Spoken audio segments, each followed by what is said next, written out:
దేవుని ఘనమైన నామమునకు మహిమ కలుగునుగాక. వీక్షిస్తున్న మీ అందరికీ ప్రభువైన యేసుక్రీస్తు నామములో నా యొక్క శుభాభివందనాలు తెలియజేస్తున్నాను. ఈరోజు మన దేవుని వాగ్దానం యెషయా గ్రంథం 54వ అధ్యాయం 14వ వచనం. నీవు భయపడనక్కర్లేదు, బాధించువారు నీకు దూరమగుదురు. ప్రియ దేవుని సంగమా, ఈ ఆత్మీయ ప్రయాణంలో అనేకమైన ఆటంకాలు, కలవరాలు, వ్యతిరేకతలు, దుఃఖపెట్టేవారు, బాధించేవారు, శోధించేవారు, ఇలా అనేక మంది మనకి ఎదురవుతారు. ఎందుకు మనకే ఎదురవుతారంటే, ఆత్మీయంగా ఎదుగుతున్నప్పుడు దాన్ని పాడు చేయాలన్నదే దుష్టుని యొక్క సంకల్పం.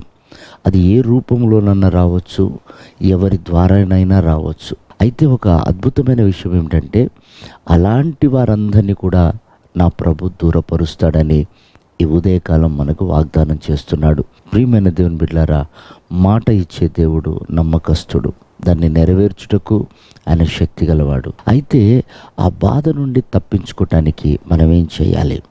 చూడండి, బైబిల్లో హన్నా ఉంది. తనని పెనిన్న ప్రతిరోజు హింసిస్తుంది, బాధిస్తుంది, అవమానపరుస్తుంది, హేళన చేస్తుంది.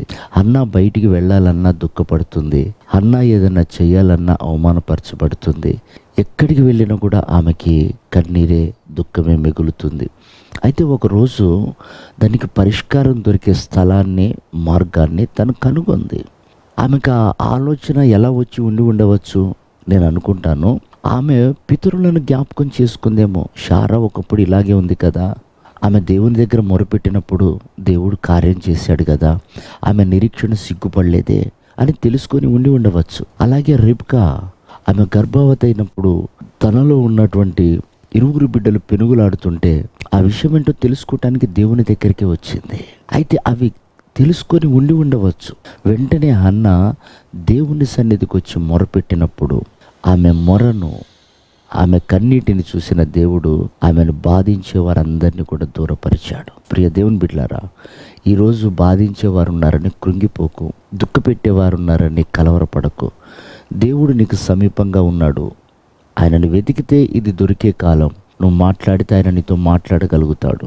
నీవు తడితే ఆయన తలుపు తీయగలుగుతాడు. కనుక నీకు వస్తున్న సమస్యలను బట్టి కృంగిపోక, ఆయన పాద సన్నిధిలో నువ్వు మోకరించగలిగితే నిన్ను బాధించేవారు, దుఃఖపెట్టేవారు, అవమానపరిచేవారు, వారందరినీ కూడా దేవుడు కనుమరుగు చేస్తాడు.